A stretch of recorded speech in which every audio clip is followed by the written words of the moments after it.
欢迎来到恩典频道，我们今天要来做酥皮。那我之前做的苹果玫瑰里面就有用到酥皮，所以我们今天来学怎么做吧。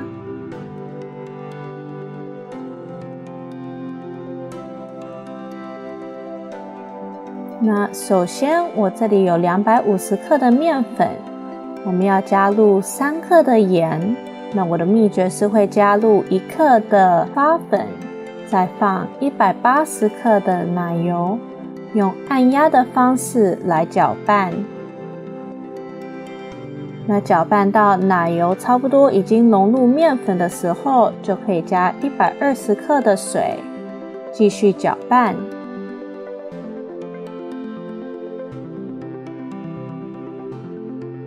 搅拌到它成为一团的时候就好了。那我们要来拿一张蜡纸，上面铺满面粉，再把面团放在上面。手记得先抹一些面粉，再把面团给压扁。那我会建议上面再撒一些面粉，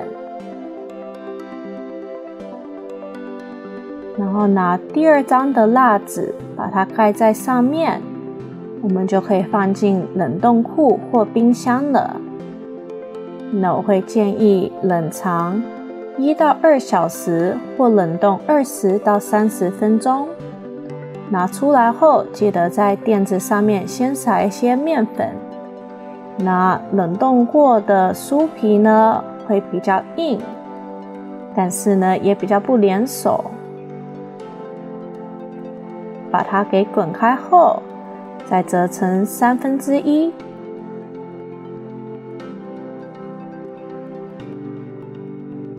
折好后呢，把它反过来，继续再一次把它给滚开。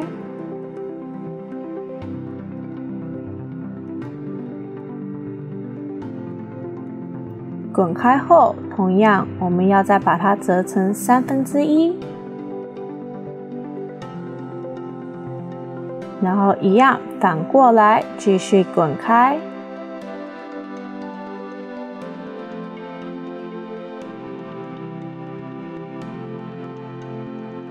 然后可以用手轻轻的把边边稍微弄整齐一下，再把它折成1/3。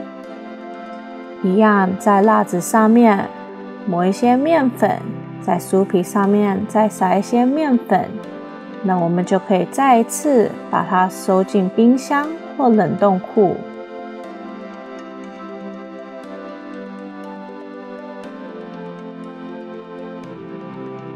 拿出来后，我们把它滚开后，就可以把它切成一半了，因为我们这个食谱可以做2片酥皮。那把一半拿来滚开后，再用手稍微把边边弄整齐，然后再稍微滚一下，我们第1片酥皮就做好了。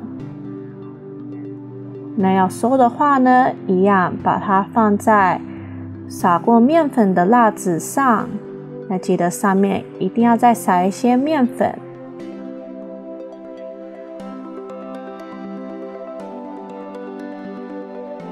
再盖第2张的蜡纸。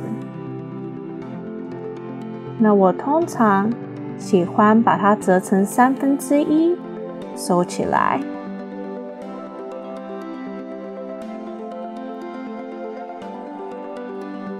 那第2半也是一样，滚开后把它收在蜡纸里面。那我们2片酥皮就做好了。那酥皮呢，可以放进塑胶袋里面，收在冷冻库里面，下次做甜点再用。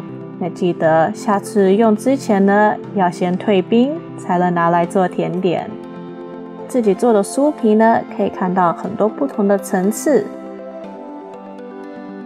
喜欢的人请订阅、按赞、按上小铃铛。